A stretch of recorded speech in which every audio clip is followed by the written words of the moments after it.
The discovery of Franklin's ship Erebus, according to Quirks and Quarks, which is, I don't know, unofficially a major sort of measure of success in science in Canada, we made number 2 in Bob MacDonald's stories.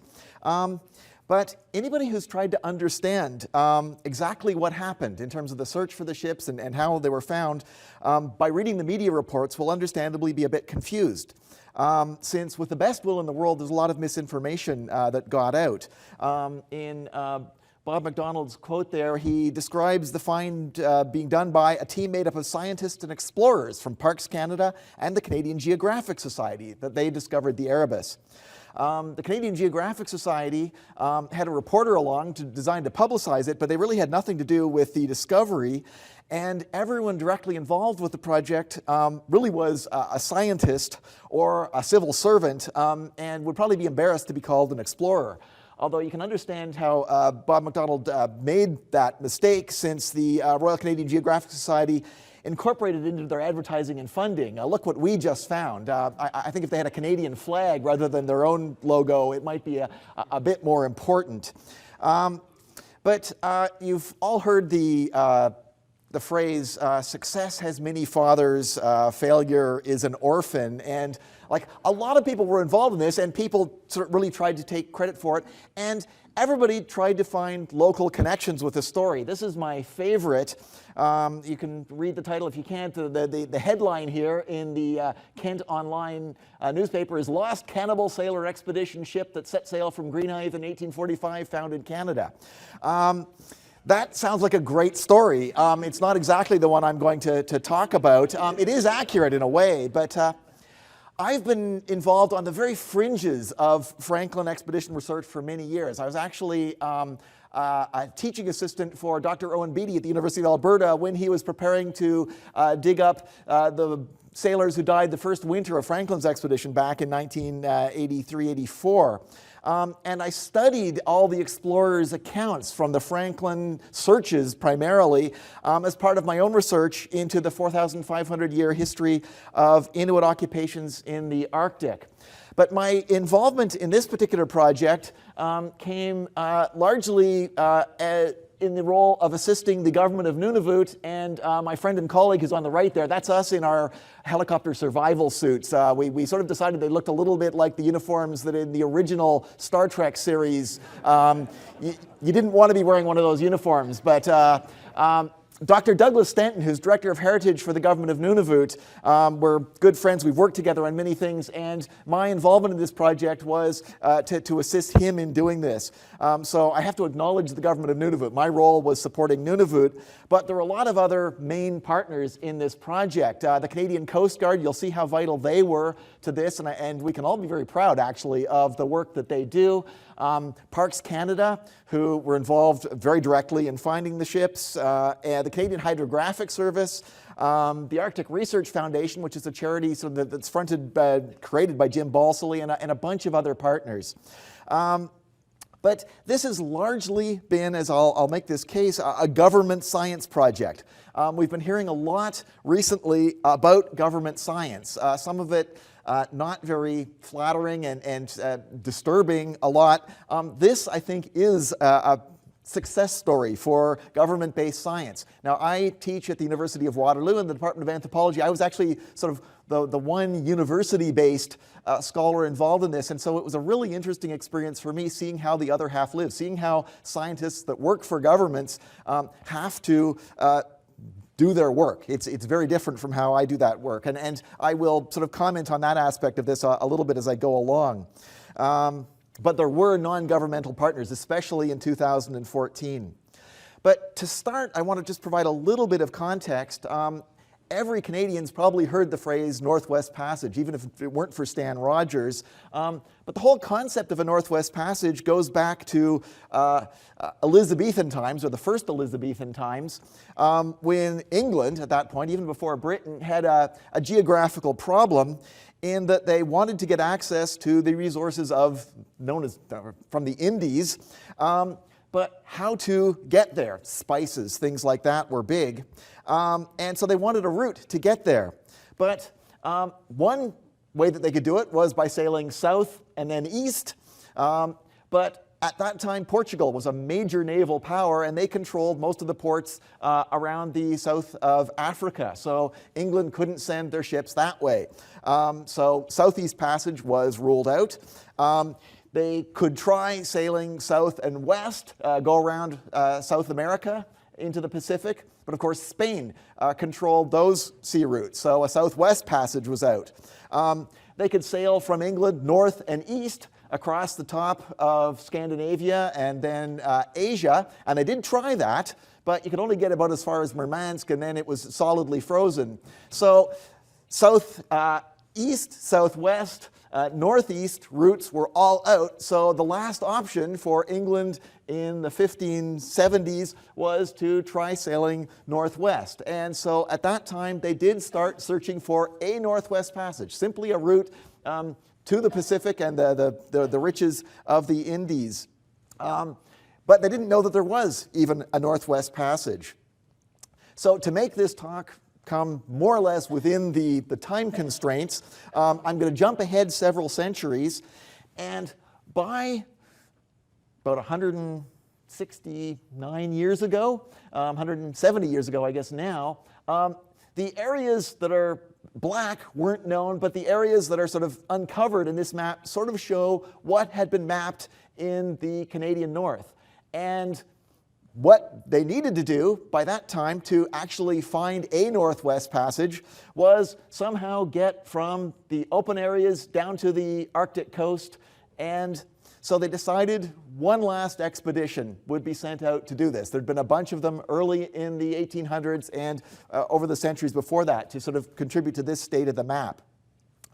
There was no economic need by 1845 to do this. Britain ruled the waves, and it was simply for national pride, and scientific research was one small component as well.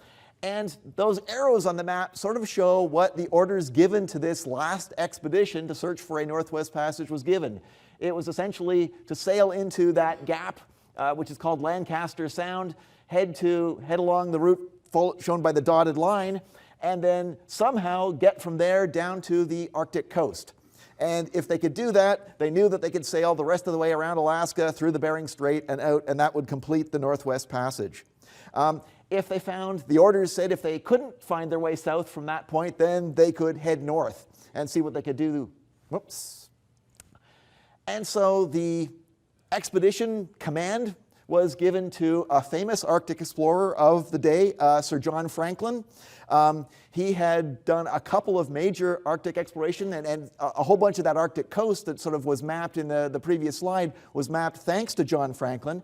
He'd done most of his explorations overland, though, going through Canada, reaching the Arctic coast, and then exploring by small boat. He was given command of two ships that had been involved actually previously in Antarctic exploration, the Erebus and Terror. And the total crew of these two ships was 129 sailors. The two ships had been specially strengthened for Antarctic, and again, they were refit for Arctic exploration.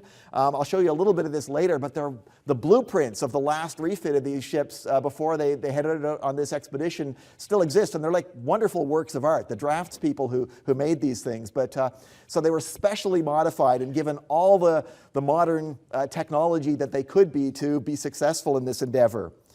And by this point, Britain had developed a very successful way of doing shipborne exploration in the Arctic. They had a protocol that had worked for previous expeditions. They hadn't found their way through, but they'd gotten ships in, overwintered for several winters, and come out again with very minimal loss of life.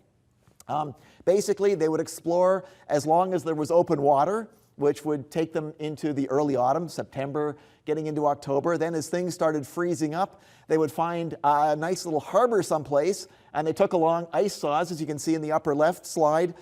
They would cut a passage, bring the ships into the nice little harbor, and let them freeze in there. And then they would put up awnings over the decks, so enclose them. They would take down some of the upper masts. They would take some of the supplies on board outside and put them in structures they'd build on the ice to make the ships a little bit more comfortable inside. And they would pass the long Arctic winter until the ice opened up and they could continue their exploration. So this was a protocol that they developed that had been successful for a number of different expeditions before that had resulted in the map looking like this. So Franklin's expedition left in 1845, and they were last seen by Europeans, at least, on July 26th, waiting to enter Lancaster Sound, that body of water. And Franklin himself and other people thought that there was a chance that they might make it through in 1 year. Again, since they had to, there was so little unmapped territory that they had to find their way through to get down to the mapped area, and they might be able to get out. Most people thought, including Franklin, I think, thought that they would have to overwinter one winter, and then they would come out again. But so 1846 and 1847, waiting for news, people weren't terribly worried. Very few people in 1847 began to be a bit concerned that they hadn't shown up in the Pacific, but most people weren't too worried because the ships had full 3 years' supplies. So even if they weren't living off the land at all, they had enough supplies for 3 full years in the Arctic. But by 1848, and no sign of them, people began to get a bit concerned. So a series of searches, increasing in size, were sent out in 1848, but 49, 50, 51, 52, 53, into 1854. And these searches were amazing endeavors. The protocol they followed was pretty much the same as the early explorations. They would take the ships into the Arctic, position them, allow themselves to be frozen in during the winter, and then in the spring, when you had lots of daylight and it began to warm up a little bit, but everything was still frozen, the crews would drag sledges, man-haul as they called it, sledges, exploring the Arctic coast, looking for signs of the Franklin expedition. And they traveled thousands of kilometers collectively doing this, looking all over. And they found where Franklin had wintered the very first winter, so they did find a place called Beechy Island, but no other sign of him. It was like he'd vanished into thin air. So that 1853 note we just heard, that was very optimistic, but they really didn't know where they were. And by 1854, again, with no significant finds after that very first finds from that very first winter, all members of the expedition were officially declared dead. The last exploration ships, the last search ships, returned to Great Britain in 1855, and the Navy got involved in things like the Crimean War and things like that. So it was given up as a mystery, and a really scary mystery, but they didn't know what happened. But right about that time, not involved in actually a search, was one of the most interesting characters in Arctic exploration, a guy named John Rae, who actually for a while lived in my hometown of Hamilton. But he was traveling around the Arctic near Talojuak, the circle down near the bottom of the map there. Rae was one of the few people around this time who figured that to travel in the Arctic, you needed to travel the way the Inuit did. So he actually did it mostly by walking. And he encountered some Inuit in that area that told him that a bunch of Kalunat, or Kabluna, essentially the Inuktitut term for Europeans or people of European descent, white guys might be the other way to put it, had died a number of years earlier west of there. And to back up what they had a bunch of stuff, some of which Rae purchased from them that clearly came from the Franklin expedition. So they told him that this stuff had come from a bunch of Kalunat who died a number of years earlier in the area circled in red. Rae, rather than changing his plans, he figured this was important news, so he headed back to bring this news back to Great Britain, where it caused some consternation, because amongst the things the Inuit told him was that some of the last survivors of these guys that had died had resorted to cannibalism. So back in Britain, there was sort of Franklin exhaustion. Since there didn't seem to be any survivors, it took several years for them to get money together for a private search expedition because the Navy was busy with other kinds of things. And so a small ship, the Fox, was chartered. In 1857, it headed for the Arctic to investigate the area that the Inuit said that all these people had died. but they got stuck in Baffin Bay, so they spent a year there. It was only in 1858 that they were able to get into position there where it says the Fox in the middle of the map. And then in the spring of 1859, Leopold McClintock, who was the captain of this expedition, and William Hobson, his second in command, sledged down to this area and made some really impressive sledge trips around the island, did find some stuff, and amongst the things they found was one document, the so-called Cairn Note, the one written document that's ever been found from the Franklin expedition that sheds a lot of light on what happened, although it's fascinating. If you know the story at all, you'll be familiar with this piece of paper. It was a pre-printed document that the Admiralty gave exploration ships like this, so there's all the printing in a bunch of different languages saying, if you find this, send it to the Admiralty, or something to that effect, the Secretary of the Admiralty, and you'll get a reward for this. It's a complicated document. You can see all the writing on it. It's actually two documents, or writing was put on it twice. The first is fairly good news. It says it's dated the 28th of May, 1847, and notes that Her Majesty's ships Erebus and Terror wintered in the ice at latitude 70, longitude 98, having wintered 1845-46 at Beechey Island. There's some other stuff, and then it says Sir John Franklin commanding the expedition, all well.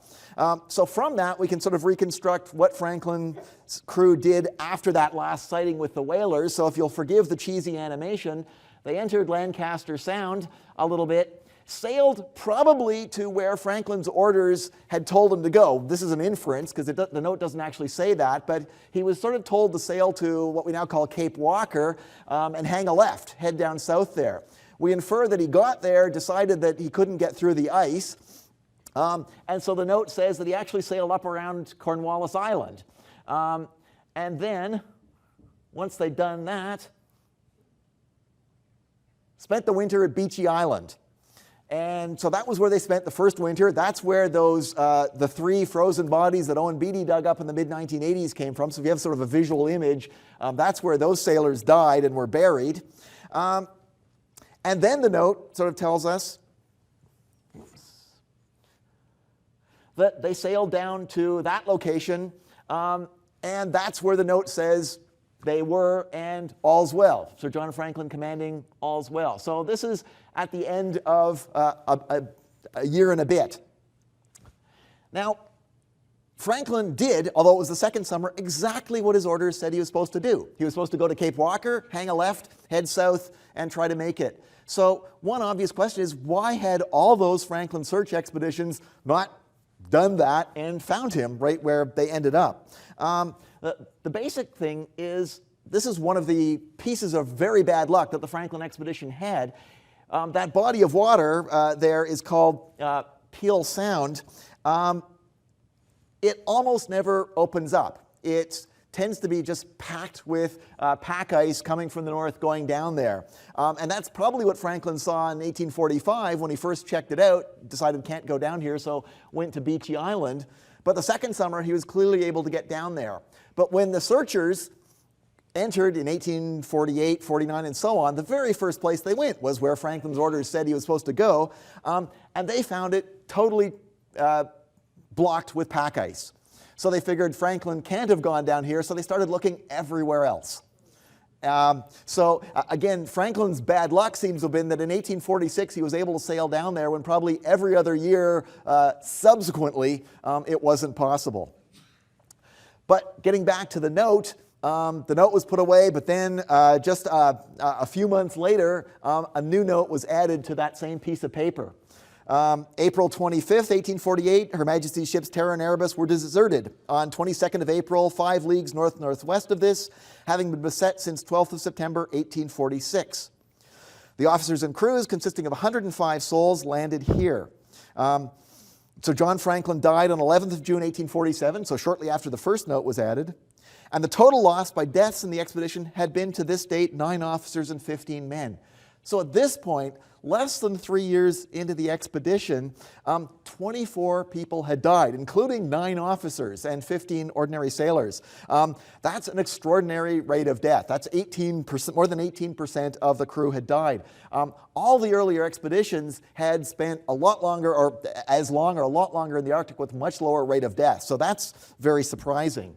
But then it goes on, it's signed by the now in command Captain Fitzjames, or James Fitzjames, Captain HMS Erebus, and Francis Crozier, Captain and Senior Officer. And then as an afterthought, they wrote down one little sentence about what their plans were, and start on tomorrow, 26, for Back's Fish River.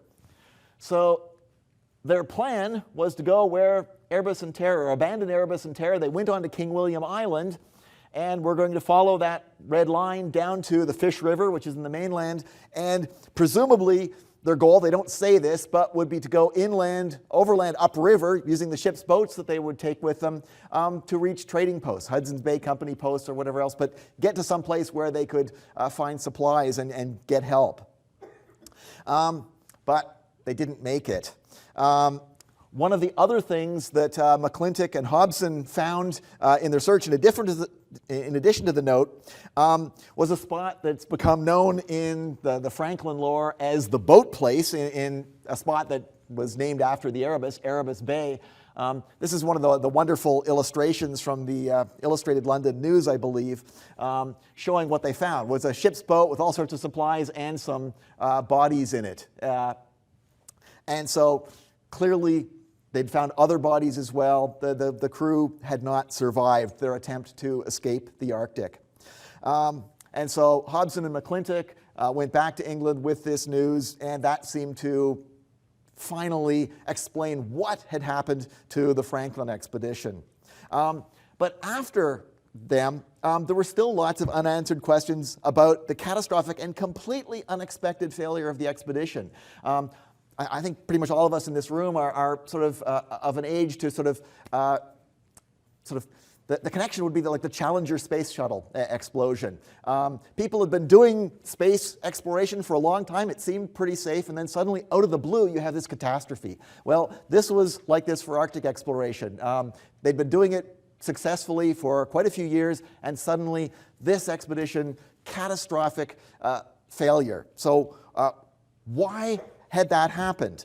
So how could they answer those questions? One was to find some more documents. They had that one cairn note that explained it, but there would have been ship's journals, ship's logs. There would have been a huge amount of writing on board these ships or taken off them. So there must have been a lot of writing that would explain more about what happened. And so that would be one way to find out more. The other would be to talk to more Inuit about what they knew, because really they only had what Ray had learned and what McClintock had been able to find during his voyage. So a number of people set out to do this. One of the most interesting is a guy named Charles Francis Hall, who a decade later went into the Arctic. Hall is very interesting because he was another one, along with Ray, who figured that if you're going to travel in the Arctic, you should do it the way the Inuit do. So he sort of trained himself, went and practiced a whole lot.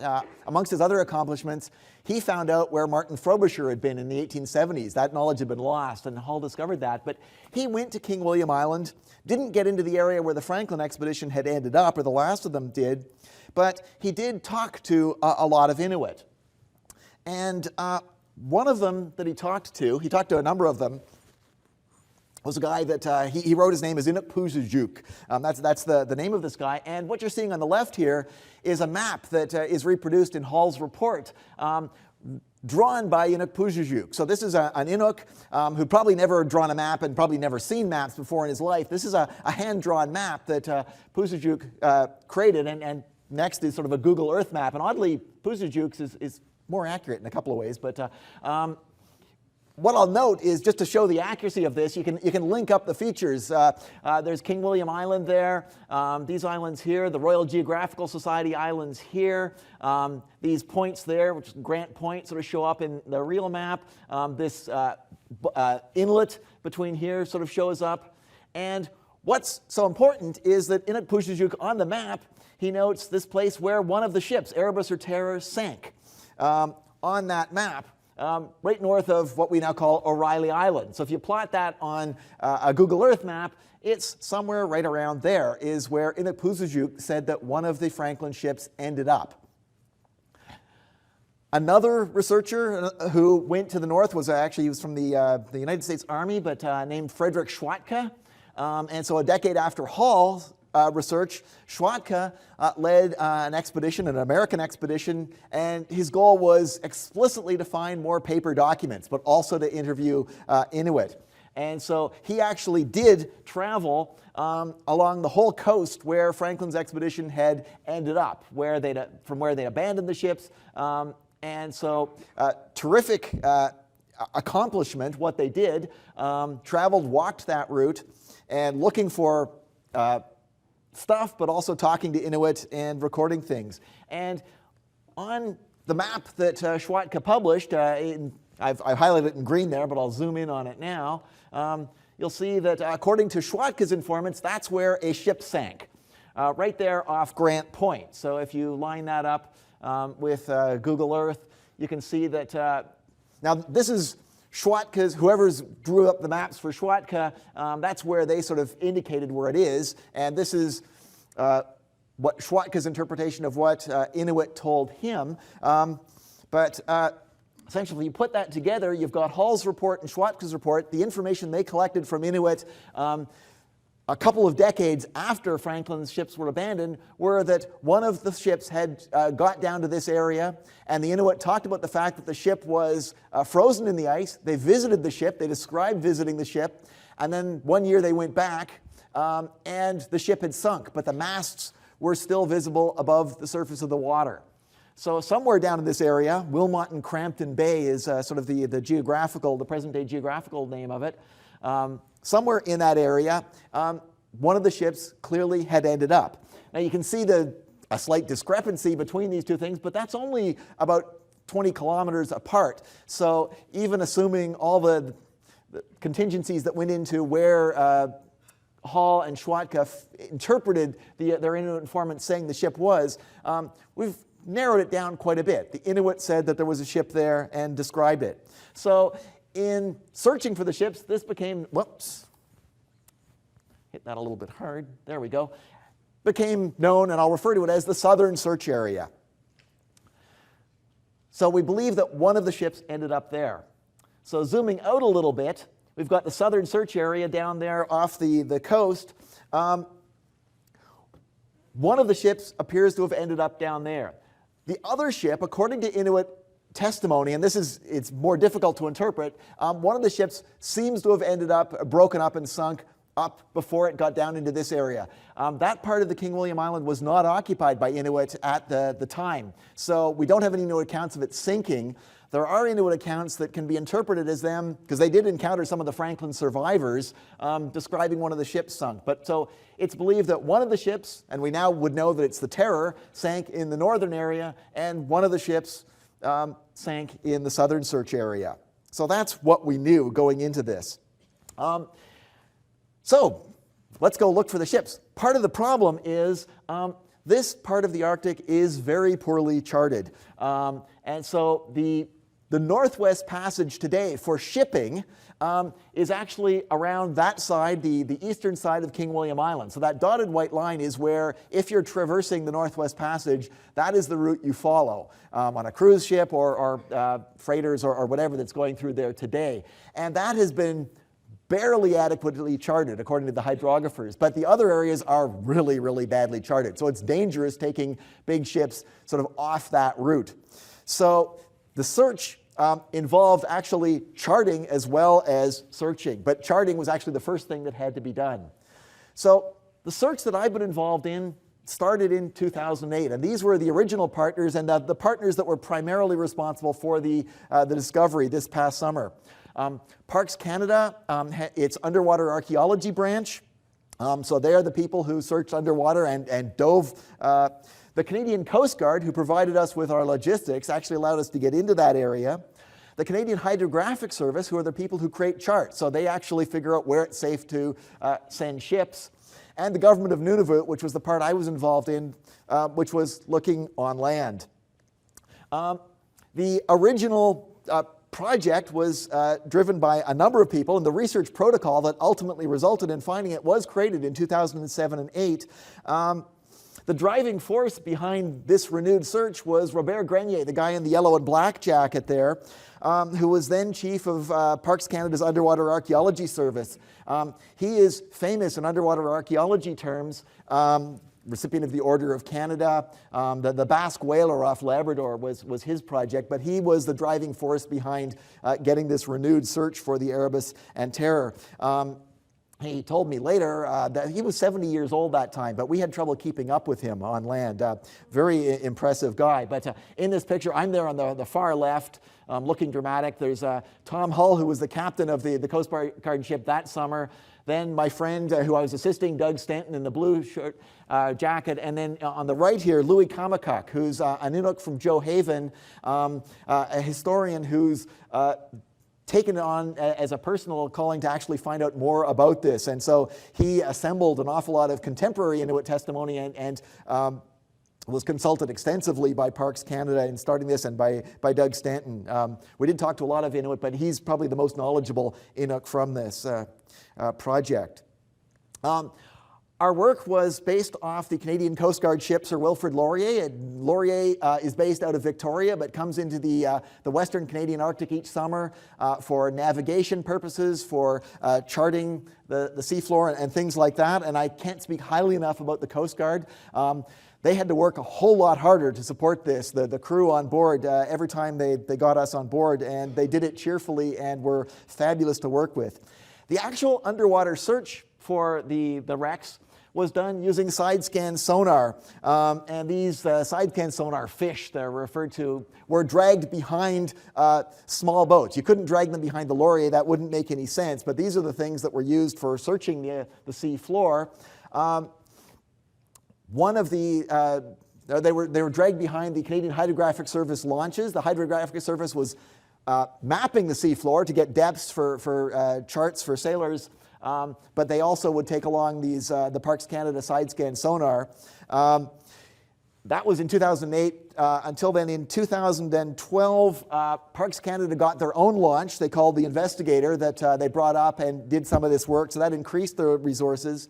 And Jim Balsilie's Arctic Research Foundation in 2011, but really it started in 2012 for this purpose, they bought and refurbished a Newfoundland fishing trawler based out of Cambridge Bay called the Martin Bergman, that was also used for the underwater search, for the side-scan sonar.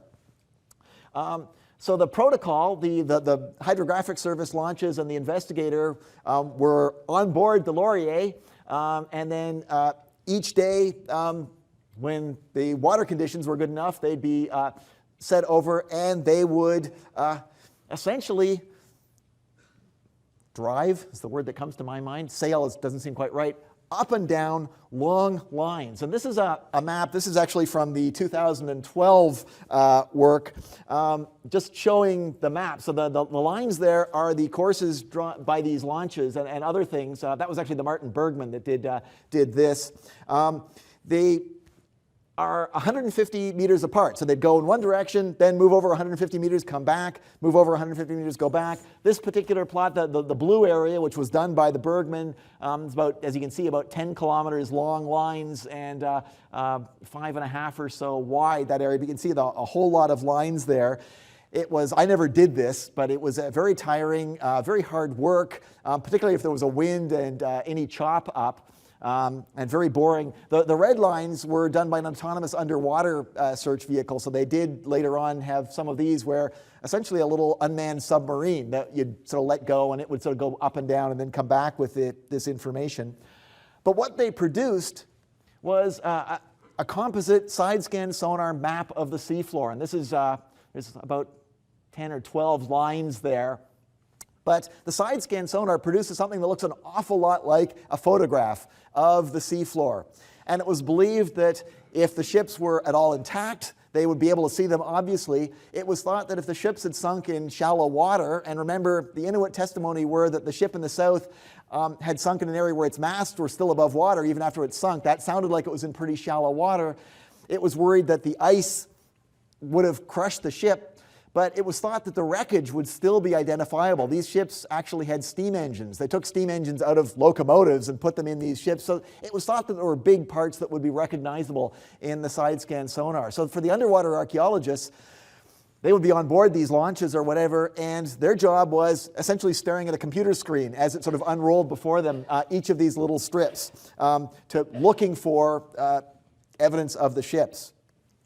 So the total area in that previous map was about 60 square kilometers. So this map sort of shows you what 60 square kilometers would look like in relationship to the area that needed to be searched. So that's why it wasn't something that could be done in one summer. We had a fairly short window of opportunity when the Laurier could devote time to this project. Sometimes it was a week, sometimes it would be like 12 days or something like that, but it was only a fairly short time because the Wilfrid Laurier had all sorts of other things to do. It would get called away and stop our work doing search and rescue, or if there was a ship stuck in the ice or something like that, it had to do that. We had to rescue some American sea-doers, jet skiers, in 2013 who were trying to jet ski the Northwest Passage for a reality TV series they were making. So that sort of interrupted our work a little bit. But so the part of the work that I was involved in, I'm going to try to go a bit quickly now, was, again, the government of Inuit's terrestrial search. And what we did, there's me there, would be the Laurier's helicopter. We'd get on board it, and they would fly us to a point of interest on land near wherever the Laurier was that we wanted to investigate. We could only go where the Laurier was. The Laurier's position was determined by the underwater search. So for our land-based searches, we essentially searched near where the Laurier was, and that point becomes important later on. We also had limited helicopter time. Since the government of Nunavut purchased the helicopter time from the Coast Guard, it was about $2,000 per hour. So this past summer, we had $20,000 worth of helicopter time that we could use, and that fact becomes significant later either. So we'd fly off from the Laurier, which is a little aircraft carrier. It's quite a lot of fun for an archaeologist like me to do stuff like that. And we'd go look for things like this. We would be flying over shores looking for signs of Inuit encampments. And you can see in the lower right here sort of a tent ring, a circle of rocks. That would have been what the Inuit used to maintain a tent. And our goal and the protocol that was developed in 2007 and 8 by Doug Stanton and Robert Grenier was we would look on land for signs that the Inuit had access to stuff from the Franklin expedition. And that would maybe give us a clue as to whether the ship was nearby, the ship that sunk was nearby, if the Inuit had access, because we know that they visited the ship before it sunk. Nunavut was also interested in documenting Inuit archaeological sites and in documenting Franklin archaeological sites because they're very fragile and there's increasing tourism in this area. So these are just some examples of tent rings that we investigated over the years. There's me for scale in that one. It's a bit amorphous. There's a really nice one. And so we recorded all this, so the inventory of Nunavut archaeological sites, and we looked for evidence of European materials. We also walked the shores looking for driftwood. Since when the ship sunk, there would have been driftwood. Stuff might have floated away, and in the Arctic environment, that might survive under the right circumstances for 170 years or so. So in 2008, we worked around O'Reilly Island there. So the area outlined in red, which was where Hall's informant had suggested the ship went. And we found one site. There's a tent ring there on the right. It's a bit hard to see, but we found a bunch of stuff, the yellow arrows, that was clearly European stuff that had been modified by Inuit. Here's a piece of copper inside the tent ring, sort of poking out from the sand. And when we took it out, those are two pictures, front and back pictures of the same item. So it's European copper. And then here's another piece, again, front and back pictures of the same piece, and that's how we found it on the ground there.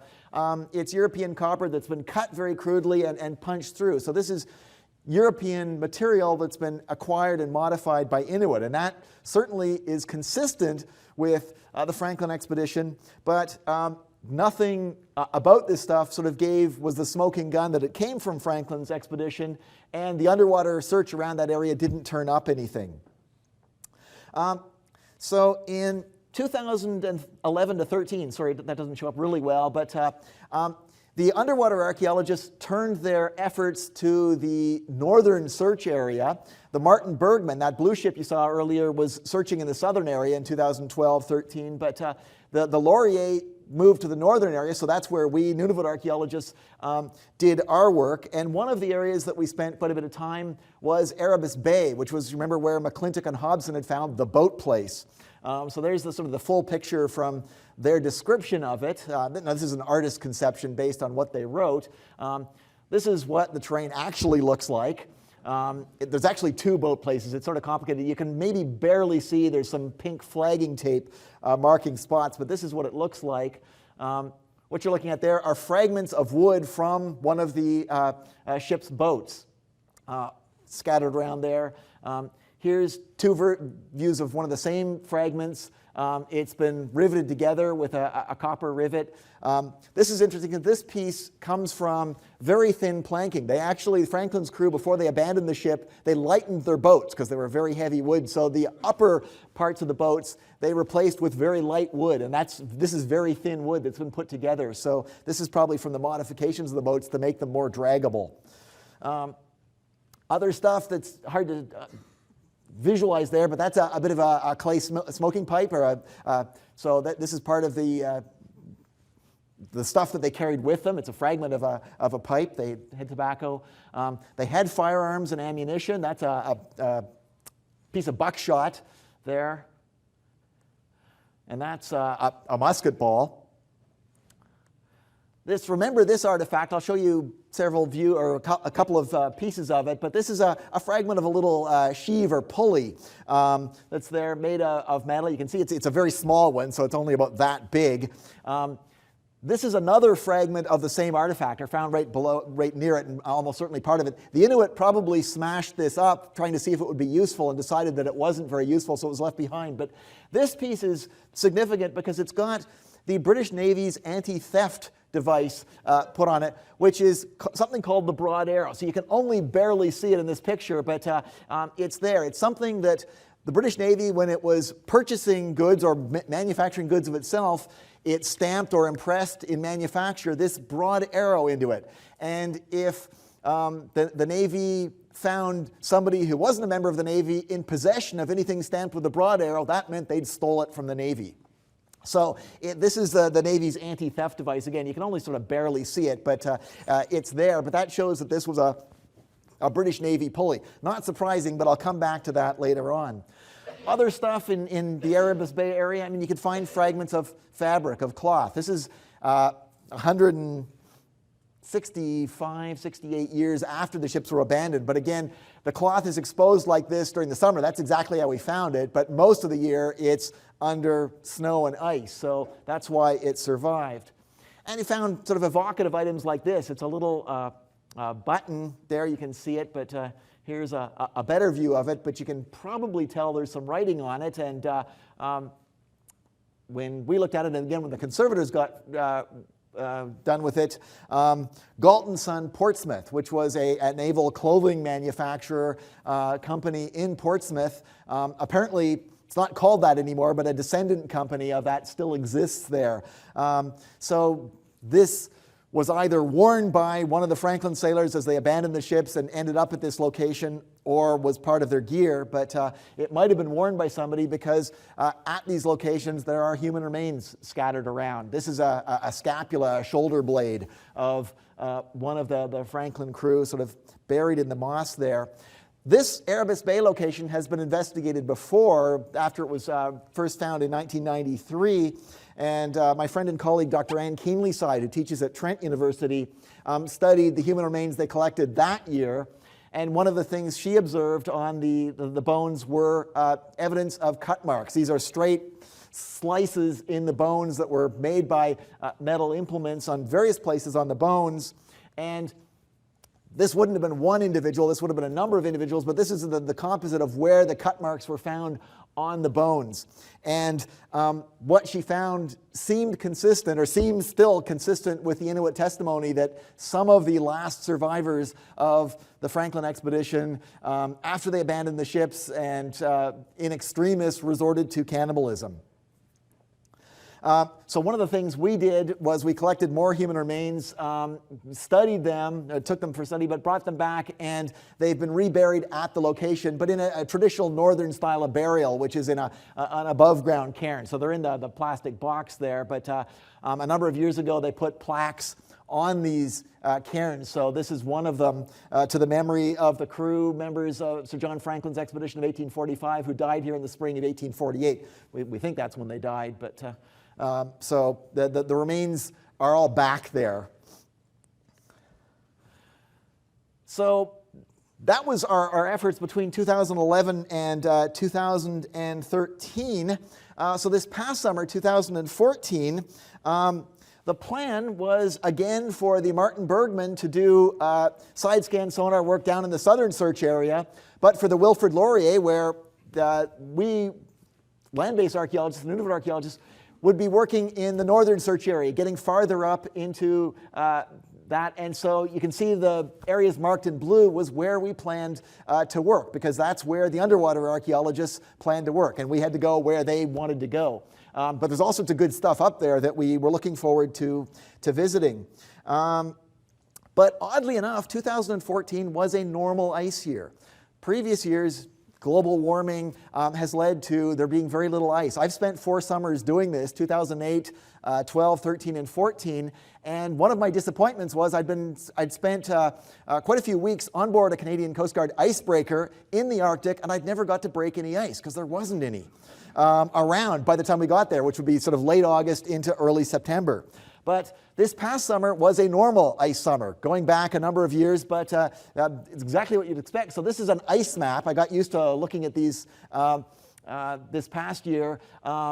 For 17th of August, red is bad.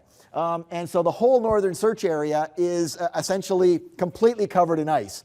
So even if the icebreaker could get up there, and it could, the launches that were needed to do the underwater work couldn't work with that ice. They really couldn't work with any ice around at all. So there was no point in doing that. So the people deciding what to do in this project, and I wasn't involved in that, but Doug Stenton, the guy I work with, and the Parks Canada underwater archaeologist sort of had to come up with a plan B fairly quickly. And so that was to do more work in the southern search area.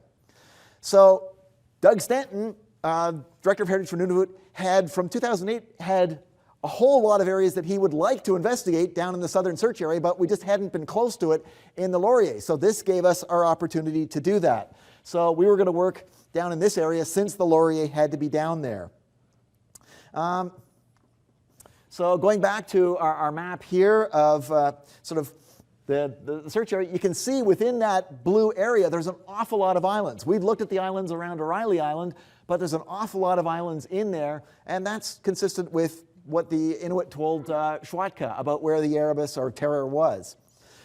So we actually spent several days and quite a few helicopter hours flying around those islands. And we flew looking for Inuit sites and deciding if it looked promising, we sat down and sort of investigated them.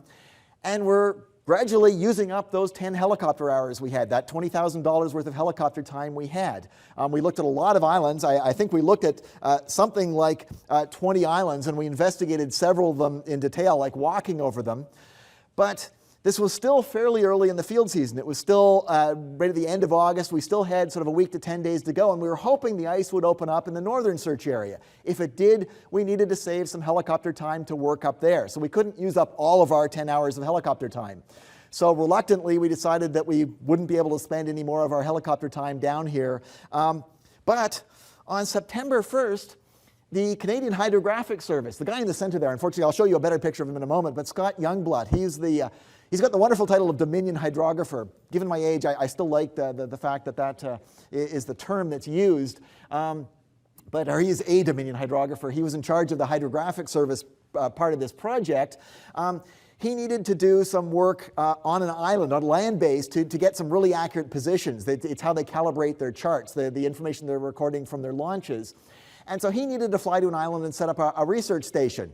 And very generously, because he just needed one seat in the helicopter, he invited Doug Stenton and myself to come along. So he was spending money on the helicopter, not us. And given what he needed to do, he didn't really need to choose which island. It didn't really matter to him a whole lot which island it was. He just needed to set up this stuff on land. So Doug Stanton had a long list of islands that we still wanted to visit and look at, so he chose the next one that he really wanted to look at, and we went there. And this is sort of us there. So there was just the four of us. I'm taking the picture, but again, you'll see these guys better in a moment. Andrew Sterling is going to back to us, the helicopter pilot, Scott Youngblood and Doug Stanton. Sat down. Scott did his stuff with his equipment, and Doug, Andrew, and I started heading out. And Andrew, fabulous helicopter pilot, he'd worked with us for quite a few hours before this, so he knew what to do. And so he started heading out ahead of us. And Doug, being in charge of the whole thing, he was sort of documenting a tent ring that we'd found, and I was sort of in between them. But Andrew headed out and found this. That's Doug actually taking the picture of it, but I'll show it to you again better in a moment. But you can sort of see from this picture, there's this one rock there, and there's this weird metal thing beside it. And so Doug's doing everything that we have to do. He's very accurately locating it. He's photographing it in situ. Nobody's touched it. Nobody's picked it up. Andrew knew exactly. He was great to work with because he knew as soon as he found something, he called me over, then I called Doug over. So did this. There's sort of a picture of it there with scale, so we sort of documented it in place. It was clearly a ship's part, but none of us knew what it could be. It was sort of, we were making jokes about it being a huge tuning fork or something like that. But then once we'd done all the documentation, we got Andrew to pick it up since he'd found it, and we photographed him with it because this was a really cool find no matter what. It was clearly from a very old ship's fitting, and so Andrew posed with it. And then he passed it to Doug, and Doug was saying, well, boy, it'd be really cool if we could somehow link this to Franklin's ships or whatever. And he flipped it over and saw what none of us had observed before because it hadn't been visible. This.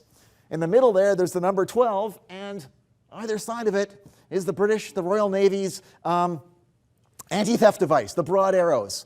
So this came from a Royal Navy ship that was manufactured for the Royal Navy, and based on everything we knew, the only Royal Navy ship that had got down into this area, the southern search area, was one of Franklin's ships.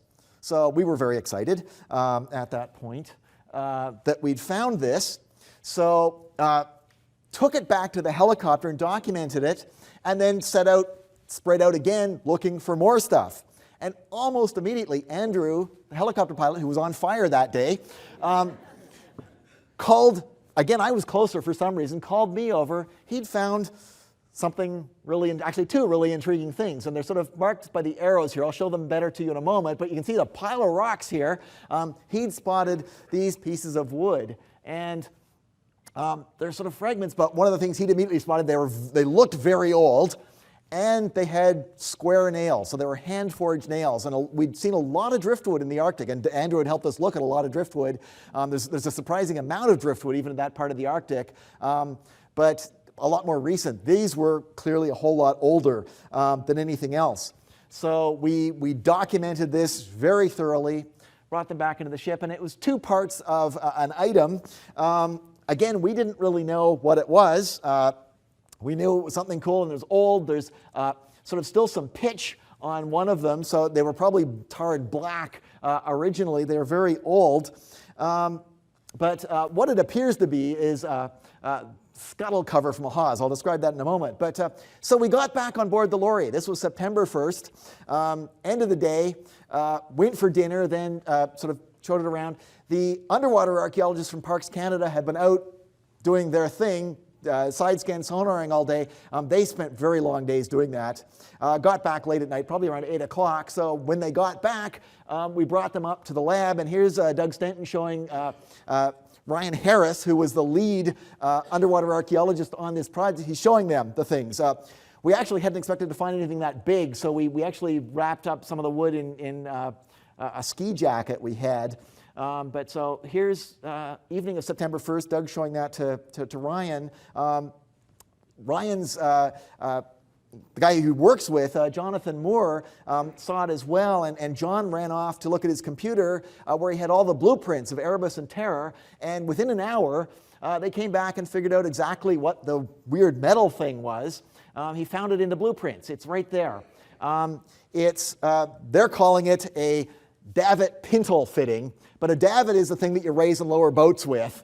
And they would have had a bunch of these things, and this would have been the base. So it would have surrounded a piece of wood, a long piece of wood, and the bottom of it's broken off, but it was designed to sort of be able to move around a little bit. So this was sort of the bearing at the base of one of these davits. There's sort of another view of what it is from the blueprints. So this was very cool. We had a davit pintle fitting, but it clearly came from a Royal Navy ship, and the Royal Navy ships in this area had to be Erebus or Terror. So this is one of the things that I've never been involved in a project quite like this. Of course, the thing you do is you take a group photograph. So this is probably around 11 o'clock at night. Ryan is taking this picture, but in the green shirt on the left there is Jonathan Moore, who's the guy who figured out exactly what it was within an hour. It's really impressive. These guys know their ships really well. So he's Parks Canada's Underwater Archaeology Service. There's me on the left. Bill Noon in the blue shirt, who was the captain of the Laurier. He came very close to figuring out what the davit pintle was. He was in the right ballpark. Next to him is Scott Youngblood, who was the Canadian hydrographer who gave Doug and I the free ride that day. So without him, we wouldn't have found this. So we owe him a lot. Rich Marriott, who's the first officer of the ship. Teresa Nichols, who's the PR person for Fisheries and Oceans, which runs the Coast Guard and the Canadian Hydrographic Service. So she was on board handling all the media requests.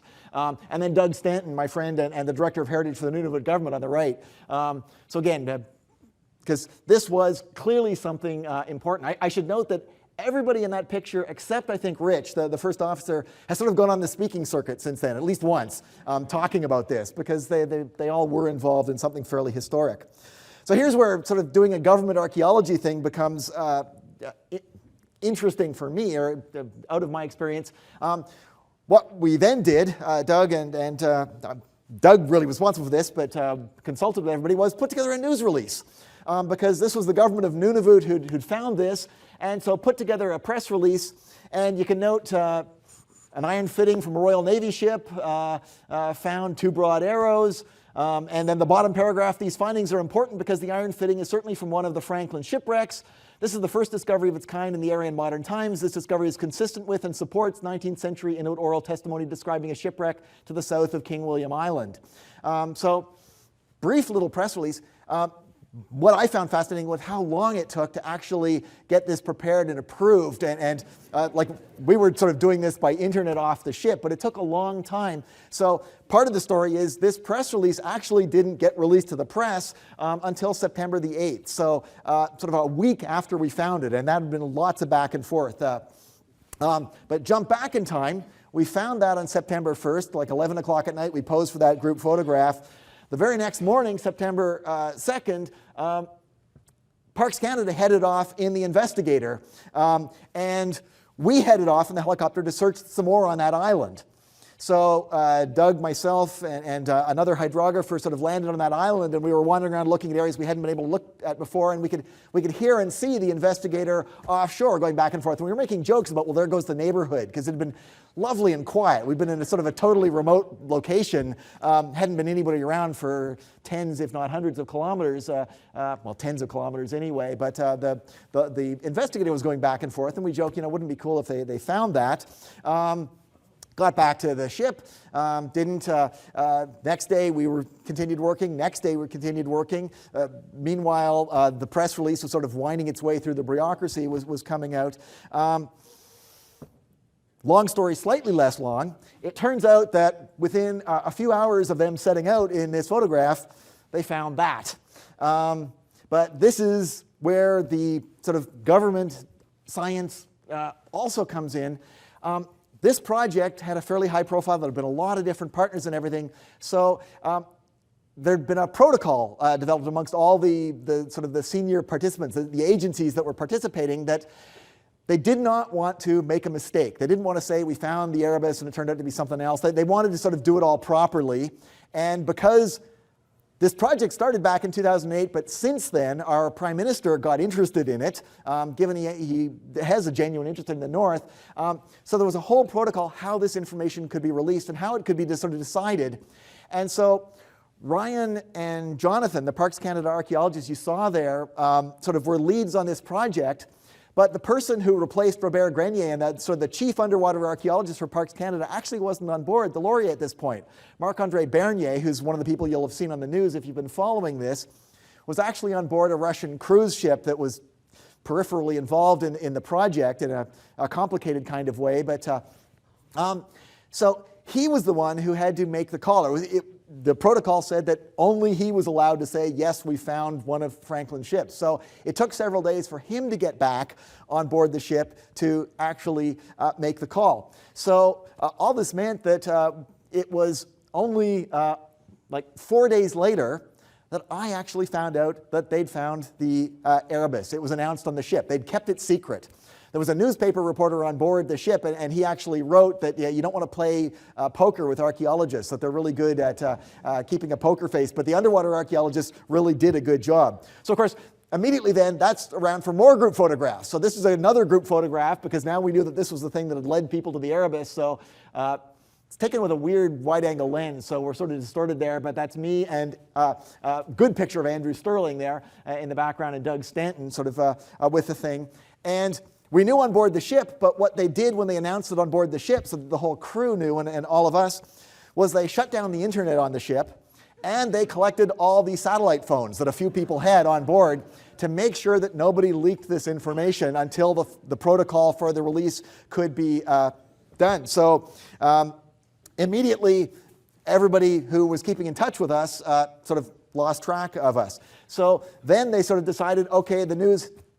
Was the Prime Minister going to come up to the north to reveal it? No, they decided it was going to be down in Ottawa. So here's, it's not a good picture, but Ryan Harris and about to get on board the helicopter to fly to Johaven, to get on a plane to fly to Edmonton, then to fly to Ottawa for the announcement. So all of this meant that when our press release about the Davitt, Pintle, and the Hawes cover came out, it made the news late on I think the 7th or the 8th of September. So Peter Mansbridge, who visited us several years ago on this project, sort of announced it. But then the very next morning, we knew it was going to be announced. So here's all the officers on board the ship in the officers' lounge watching television to watch the media conference in the south, because immediately we're incommunicado at this point. Then again, more group photographs. The minister, Leona Glukak, the minister responsible for Parks Canada, came up and visited us. So this sort of shows some of the people involved, but all the crew of the Laurier, who were fabulous. Again, they worked really, really hard when we were on board and looked after us really well. So they got to do that. Then I had to leave. Because I teach at the university. It was already into term. My colleagues at Waterloo were covering for me, but I was supposed to be teaching, so I had to go, and I didn't really have a good excuse to say. But after going south, the Parks Canada archaeologists came back with their diving gear. So it killed me, but I wasn't there when this happened, although I would have just been sort of hearing about it afterwards. But so these are their photographs of diving on the wreck. They didn't know which ship it was. They had to do a bunch of measurements to actually figure out which ship it was. It wasn't immediately clear. But I'll just show you just a couple of pictures. I'm almost done here. This is one of their photographs. One of the things I sort of like about this one is if you look just beyond the yellow and black scale he's holding, and I'll zoom in on it. So just to the right of it where the arrow is, there's a little round thing you can see there. And that is, I'm certain, another one of these little pulleys, little sheaves that we found at Erebus Bay. So links it all together. Just a couple of thoughts as I end. One of the things I think is ironic is if you saw the press releases before this summer's work came, or even some of the ones afterwards, they talked about all the amazing new technology that was being deployed to find Franklin's ships. I'm, as an old-time archaeologist, sort of happy that it really was boots on the ground that actually led to the discovery. They wouldn't have found the ship. They weren't looking in the right area this year. I'm convinced, given the chance, they would have found it one of the years upcoming if they'd been able to keep going back. Sooner or later, they would have hit on the right place, but it was really because we found those bits that they went and looked in the right place and found it. It was a lot of serendipity. I will also note that it's it's a great story. There's all sorts of things, but I always come back to the Franklin sailors and working on those sites where we found all those gears, the buckshot, the button, the things like that, and the human skeletal remains. It's fascinating for an archaeologist to be in a place like this. It's also every so often I think, wait a second, this is something where something really horrible happened. These crew members of the ship, they have gone on this expedition and they plan to survive. Based on previous experience, they had every expectation of surviving this expedition, even if they didn't make it through the Northwest Passages, of making it back home. They had to abandon their ship and were trying to march out, but it was probably pretty apparent that it was going really badly. And some of them had to, in extremis, resort to cannibalism, which I'm sure was absolutely repugnant to all of them as it would be to any of us. And one of the things I've always found saddest about that is they did that and it didn't work. These guys deserved, by doing everything possible they could to survive and escape, they weren't able to do that. And so even though it's really cool finding the ship and everything, I think it's important to remember that this were like 129 people lost their lives in this. I'm going to end at that point because I've probably gone a little bit long, but thank you for being such a good audience.